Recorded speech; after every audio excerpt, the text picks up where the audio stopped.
என்னென்ன காரியங்கள் இருக்குதோ அந்த அனைத்து விஷயங்களுக்காக இந்த திருமறை குர்ஆனை பயன்படுத்தி எவ்வளவு அறிவியலான விஷயங்களையும் எவ்வளவு விஞ்ஞானத்திற்கு உட்பட்ட விஷயங்களையும் கண்டுபிடிக்கக்கூடியதை பார்க்கிறோம். ஆனா அல்லாஹ் தஆலா விஞ்ஞானத்தை கற்றுக் கொடுக்கறதுக்காக இந்த திருமறை குர்ஆனை அருளி இருக்கிறான்.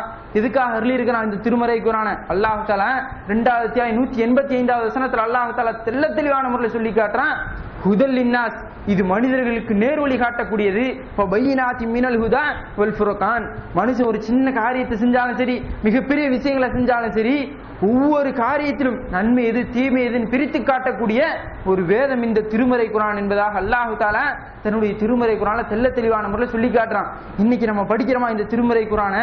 ஒவ்வொரு முஸ்லீம்கள்ட்ட இன்னைக்கு கேட்டோம்னு சொன்னா யாராவது ஒருத்தராவது இன்னைக்கு முழுக்க நான் ஃபர்ஸ்ட் பக்கத்துல கடைசி பக்கம் வரைக்கும் இந்த திருமறை குர்ஆனை வாசிட்டேன்னு சொல்லி இன்னைக்கு எத்தனை நபர்கள் சொல்ல முடியும்? கேட்டோம்னு சொன்னா 2 பேர் கை தூக்கும், ஒருத்தர் கை தூக்கும், அல்லது ஒருத்தர் கூட கை தூக்காத ஒரு நிலைமையில தான் இன்றைக்கு இந்த திருமறை குர்ஆன் நம்முடைய பயன்பாட்டில் இருக்கக்கூடியதை பார்க்கலாம். யாராவது ஒருத்தராக இன்னைக்கு திருமறை குர்ஆன் முழுசா படிச்சிருக்கிறோமா? அல்லது ஒரு 50 ஆண்டு காலங்களுக்கு முன்னாடி எடுத்துக்கிட்டோன்னு சொன்னா நம்முடைய மொழியில குர்ஆன் கிடையாது, வெறும் அரபி மொழியில மட்டும்தான் இருந்துச்சு. அந்த அரபு மொழியில படிச்சோன்னு சொன்னா நமக்கு எதுவுமே விளங்காது.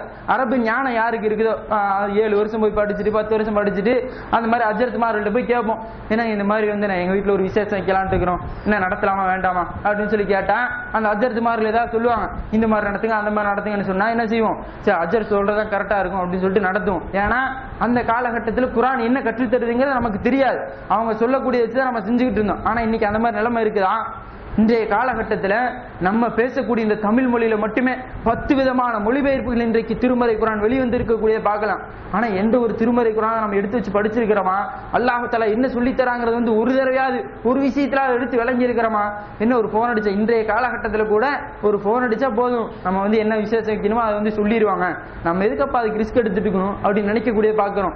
ஆனா அல்லாஹ் தஆலா எதற்காக சொல்லி காட்டுறான்? இந்த திருமறை குர்ஆனுக்கு ஒருத்தர் முழுக்க கண்ணியம் செலுத்ததாக இருந்தா சும்மா துணியை போட்டு சுத்தி பீரோக்களை வச்சுட்டா இது குர்ஆனுக்கு கொடுக்கக்கூடிய கண்ணியம் கிடையாது. யார் அல்லாஹ் தஆலா சொன்ன அடிப்படை சரியான முறையில் பின்பற்றி குர்ஆனை கரெக்டான முறையில் ஃபாலோ பண்றாங்களோ பின்பற்றுறாங்களோ அவங்க தான் குர்ஆனுக்கு முழுக்க கண்ணியம் செலுத்தியவர்களாக இருப்பாங்க. இன்னைக்கு கிறிஸ்தவர்கள் சொல்றாங்க எங்களுடைய வேதம் தவறுதான், எங்களுடைய வேதத்துல பல முரண்பாடுகள் இருக்குது அப்படின்னு சொல்லி கிறிஸ்தவர்கள் சொல்றாங்களா இல்லையா? அப்படி சொல்லக்கூடிய அந்த கிறிஸ்தவர்களை பார்த்தோன்னு சொன்னா அந்த பைபிளை கையில தான் வச்சிருப்பாங்க. டிராவல்ல போகக்கூடிய நேரத்திலும் சரி எங்க போனாலும் சரி பைபிளை கையில வச்சிருப்பாங்க. அந்த டிராவல்ல போகும்போது கொஞ்ச நேரம் எடுத்து படிப்பாங்க, கொஞ்ச நேரம் படிக்காம இருப்பாங்க. இந்த மாதிரி தனக்கு கிடைக்கக்கூடிய ஃப்ரீயான நேரங்கள்ல இடைவெளி நேரங்கள எல்லாம் என்ன செய்வாங்க? இந்த அவங்க வேதமாக நினைக்கக்கூடிய அந்த பைபிளை அதிகமாக படிக்கக்கூடிய பார்க்கிறோம். நம்ம இன்னைக்கு யாராவது எடுத்து வச்சு படிக்கிறோமா? நமக்கு கிடைக்கக்கூடிய ஃப்ரீயான நேரங்கள் இந்த குர்ஆனை படிக்கிறோமா? ஒரு டிராவல்லே போகும்போது என்னைக்காவது குர்ஆனை நம்ம எடுத்து கையில வச்சிருக்கிறோமா அப்படின்னு பார்த்தோன்னு சொன்னா உண்மையான வேதம்னு சொல்லி எவ்வளவோ நபர்கள் பாராட்டக்கூடிய இந்த திருமறை குர்ஆனை நமக்கு மிக அந்நியமாக நம்மை விட ரொம்ப தூரமாக இருக்கக்கூடிய ஒரு வேதமாகத்தான் இன்றைக்கு திருமறை குர்ஆன் நம்ம வச்சிருக்கிறோம். டிராவல்ல போகும்போது என்ன நினைப்போம்? என்ன குர்ஆன் எடுத்து வச்சு படிச்சுட்டு போலாம் அப்படிங்கிற எண்ணம் யாருக்காவது இருக்குதா?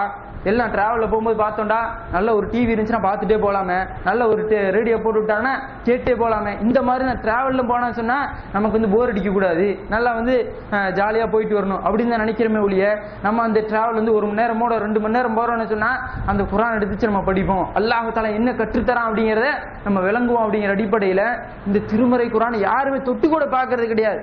இந்த நிலைமைக்கு அல்லாஹ் தஆலா இவ்வளவு பெரிய அற்புதத்தை கொடுத்திருக்கிறான். நபிகள் நாயகம் ஸல்லல்லாஹு அலைஹி வஸல்லம் அவங்க சொல்லி காட்டுறாங்க, அல்லாஹ் தஆலா பல தூதர்களுக்கு பல அற்புதங்களை கொடுத்தாலும் எனக்கு அல்லாஹ் தஆலா கொடுத்திருக்கக்கூடிய அற்புதம் இந்த திருமறை குர்ஆன் தான் சொல்லி காட்டுறாங்க.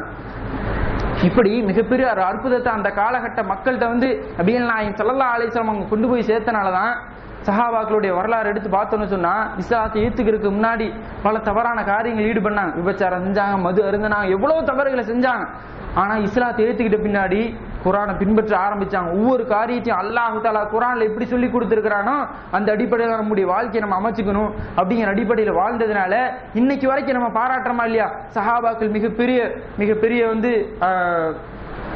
மிகப்பெரிய ஒரு வாழ்க்கை வாழ்ந்தாங்க, நல்ல சிறப்பான ஒரு வாழ்க்கை வாழ்ந்தாங்கன்னு சொல்லி இன்று அளவுல கூட நம்ம பாராட்டுறோம்னு சொன்னா அதுக்கு என்ன காரணம்?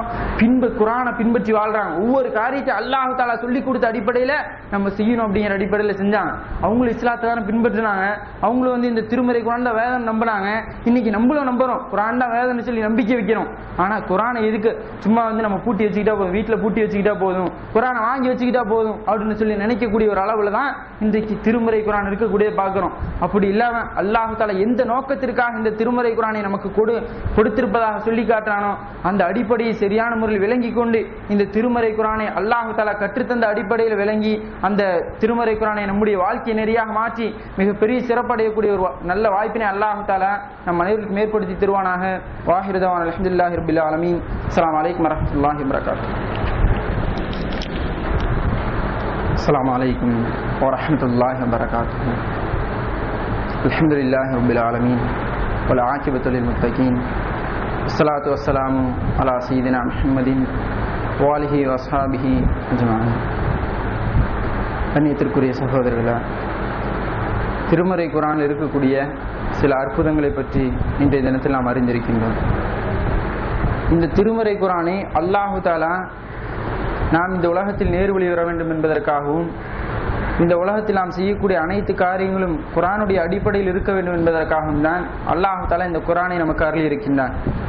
இதை நம்ம எப்போ உணர்ந்துக்க முடியும்னு சொன்னா, குர்ஆன் அரபி மொழியில படிச்சா மட்டும் அல்லாஹ் தஆலா என்ன சொல்றான், என்ன கட்டளையிடுறான் அப்படிங்கிறத நமக்கு விளங்காது. அப்ப நம்முடைய மொழியில் நம்ம இந்த திருமறை குர்ஆனை படிச்சா மட்டும்தான் அல்லாஹ் தஆலா சொல்லி இருக்கக்கூடிய அந்த அடிப்படையில் நமக்கு விளங்கும். இதை ஒரு சில மக்கள்கிட்ட நம்ம போய் சொல்லுவோம், இப்படி குர்ஆனை நம்முடைய மொழியில நம்ம படிக்கணுங்க, நமக்கு அல்லாஹ் தஆலா என்ன சொல்றான் அப்படிங்கிறது அப்பதான் விளங்கும் அப்படின்னு சொல்லி ஒரு சில மக்கள்கிட்ட சொன்னோன்னு சொன்னா, ஒரு சில இயக்கத்தில் இருக்கக்கூடியவர்கள் என்ன சொல்லுவாங்கண்டா, குர்ஆன்ல தமிழ்ல படிக்கணும்னு சொல்றீங்களா, குர்ஆனை தமிழ்ல படிச்சா வழிகேட்டுல போயிருவீங்க அப்படின்னு சொல்லக்கூடிய ஒரு சில இயக்கத்தவர்கள் இருக்கக்கூடிய பார்க்கலாம்.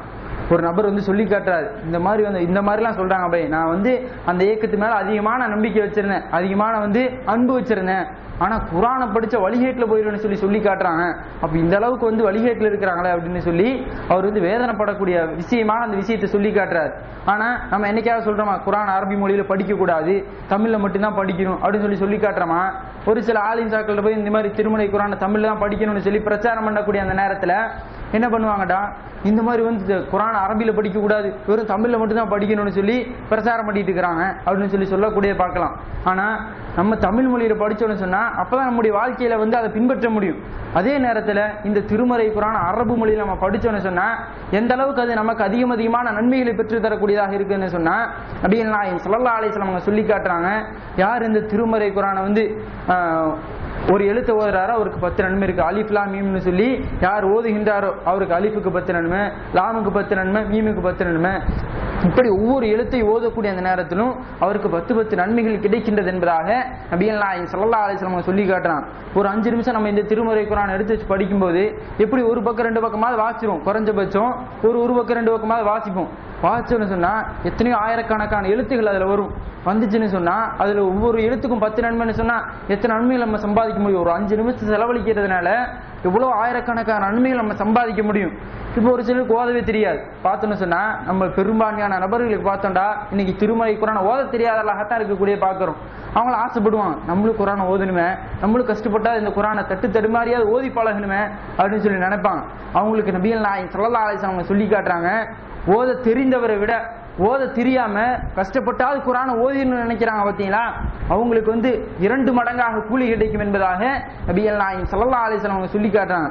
ஓத தெரிஞ்சவர் ஒரு எழுத்து ஓதுறாருன்னு சொன்னா அவருக்கு 10 நன்மை கிடைக்கும். ஓத தெரியாம கஷ்டப்பட்டு அந்த எழுத்தை ஓதுறாருன்னு சொன்னா அவருக்கு 20 நன்மைகள் கிடைக்கும் என்பதாக நபிகள் நாயகம் ஸல்லல்லாஹு அலைஹி வஸல்லம் சொல்லி காட்டுறாங்க. ஓத தெரிஞ்சவராக இருந்தாலும் சரி, ஓத தெரியாதவராக இருந்தாலும் சரி, ஒருத்தர் குர்ஆனை ஓதிக்கொண்டிருக்கக்கூடிய அந்த நேரத்துல அது குர்ஆனை நல்லா ஆழமா கவனிச்சாருண்டா, அவர் ஓதக்கூடிய அந்த வசனங்களை நல்லா ஆழ்ந்து கவனிச்சுட்டு வந்தாருன்னு சொன்னா ஓதுறவருக்கு எப்படி ஒவ்வொரு எழுத்துக்கும் 10 நன்மை கிடைக்குமோ அதே போல ஓதுறதை கவனிக்கக்கூடிய அந்த நபர்களுக்கும் ஒவ்வொரு எழுத்துக்கும் 10 நன்மைகள் கிடைக்கின்றது என்பதாக நபிகள் நாயகம் ஸல்லல்லாஹு அலைஹி வஸல்லம் அவங்க அழகான முறையில் இந்த விஷயத்தை சொல்லி காட்டுறாங்க. நம்ம குர்ஆனை அரபு மொழியில் படித்தாலும் சரி அதற்குரிய நன்மைகளை அதிகமாக நாம் பெற்றுக்கொள்ள முடியும். அதே போல நம்முடைய மொழியில நம்ம தாய்மொழியாக பின்பற்றக்கூடிய இந்த தமிழ் மொழியில இந்த திருமறை குர்ஆன் நம்ம படிக்கிறோம்னு சொன்னா அந்த அடிப்படையில நம்முடைய வாழ்க்கையை நம்ம அமைச்சுக்கிறோம்னு சொன்னா அதற்காக நமக்கு அதிகமான நன்மைகளை பெற்றுத்தரக்கூடியதாக இந்த திருமறை குர்ஆன் இருக்குது. அந்த அடிப்படையில குர்ஆனுடைய மூல மொழியிலும் சரி நம்முடைய மொழியிலும் இந்த திருமறை குர்ஆனை வாசித்து இறைவனிடத்தில் அதிகமான நன்மைகளை பெற்று இந்த உலகிலும் மறுமை உலகிலும் சிறந்தவர்களாக இருப்பதற்கான ஒரு நல்ல வாய்ப்பினை அல்லாஹ் தஆலா நம் அனைவருக்கும் ஏற்படுத்துவானாக. வாஹிரு தவானா அல்ஹம்துலில்லாஹி ரப்பில் ஆலமீன். அஸ்ஸலாமு அலைக்கும் வரஹ்மத்துல்லாஹி